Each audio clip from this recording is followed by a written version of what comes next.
जो गुरु तुम्हारे शरीर को छूने की चेष्टा करे, जो गुरु तुम्हारे साथ गलत संबंध बनाने की कोशिश करे, तुरंत हट जाओ, कोई अपराध नहीं लगेगा, कभी दोबारा मत जाओ। वो गुरु नहीं, वो कालनेमी है, वो पाखंडी है, जो धर्म भ्रष्ट बैठे हुए हैं, केवल अपनी वासनाओं का पोषण करने के लिए भेष का आश्रय लिए। वो संत नहीं है। संत वही है जो तुम्हारे आचरणों को सुधार दे, जो तुम्हारा परिवर्तन कर दे, तुम्हारा शोषण कर दे, उसे संत नहीं कहते। ऐसा नहीं हमने आज तक कहीं शास्त्रों में पढ़ा है और ना ऐसा हमने प्रगट में संतों में देखा है। ऐसे माताएं बहनें बहु बेटियां सब जाती हैं तो बिल्कुल संत भगवान की तरह होते। कहीं भी किसी भी बहु बेटी के पास बैठे तो कभी संशय थोड़ी होता था। नहीं, ऐसे कभी आचरण नहीं सुने गए। ये सब नए नए जो अपनी वासनाओं की पूर्ति के लिए भेष बना लेते हैं पाखंड में, वही लोग ऐसा करते हैं। सच्चे मार्ग का पथिक संत ते होए न कारज हानि, भूल न देह कुमारक पाऊं।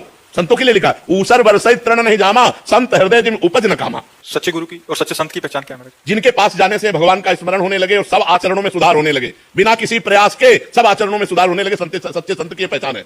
बिना किसी प्रयास के अनायास आप गंदे आचरणों को छोड़ते चले जा रहे हैं और आप उनके प्रभाव से बढ़ते चले जा रहे हैं। अध्यात्म में ये संतों का प्रभाव होता है, तभी संतों को भगवान से भी अधिक कर माना गया है। मोरे मन प्रभु विश्वासा राम ते अधिक राम करता। बाहरी किन्हीं लक्षणों से नहीं पहचान सकते? बाहरी लक्षणों से तो नहीं पहचाना जा सकता, क्योंकि बाहरी लक्षणों में नौटंकी नाटक में भी 2 घंटे के लिए जो साधु बनता है तो बहुत सावधानी से बनता है, पूरी सेफ्टी वैसे दिखाता है। तो अगर हम बाहरी संत का नाटक दिखाना चाहते हैं तो बड़ी सेफ्टी से दिखाएंगे। संत की स्थिति होती है अंदर की, उसका बाहरी प्रभाव यही होता है कि उनका सुनने से, उनका दर्शन करने से, उनका संग करने से हमें गंदे आचरणों से ग्लानि होने लगे, भगवान से प्रेम बढ़ने लगे, गंदे आचरण त्याग होने लगे, अच्छे आचरण स्वीकार करने लगे। यही संतों का बाहरी परिचय। अंदर की स्थिति तो जब तक आप संत नहीं बनेंगे तब तक नहीं जान सकते, क्योंकि संत का नाटक तो नौटंकी नाटकों में, फिल्मों में भी लोग कर लेते हैं। तो संत का नाटक करने के लिए थोड़ी देर गंभीर रहना, रो देना, ऐसा बनना, ये तो हो सकता है, नाटक से भी हो सकता है। लेकिन वास्तविक अंदर क्या है ये तो वही जान सकता है जो उस कोटि का संत हो। तो देखते ही पता चल जाएगा कि नौटंकी नाटक कर रहा है या सच्चा है, या भगवान जानते हैं और या कोई उच्च कोटि का संत जानता है। दूसरा संतों को नहीं पहचाना जा सकता। सच्चे संत हमें मिले, इसके लिए हमें भगवान से प्रार्थना करनी चाहिए कि हे भगवान मुझे सच्चे संत मिले। और जब भगवान कृपा करते, जब द्रवई दीन दयालु राघव, तो साधु संगति पाइए। जब भगवान कृपा करते तब संतों का संग प्राप्त होता है। भगवान जी को हम प्राण मानते हैं, परमात्मा मानते हैं, उनकी कोई निंदा करते क्रोध अपने आप आ जाता है। नहीं सुनना चाहिए, छोड़ देना चाहिए। बातुल भूत विवश मतवारे ते नहीं बोले वचन विचारे,